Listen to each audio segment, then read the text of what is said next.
Hello friends, कैसे हैं आप सब। आज है जीम की बारी। तो आज हम उर्फ़े तहजी में जीम से शुरू होने वाली चीज़ों के नाम सीखेंगे। तो चलिए शुरू करते हैं। जीम से जूता, जूता।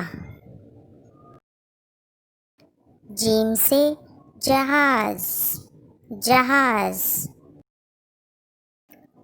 जीम से जरासीम, जरासीम। जीम से जोकर, जोकर।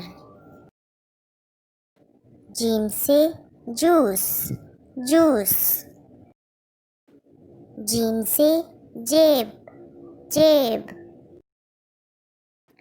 जीम से जेल, जेल।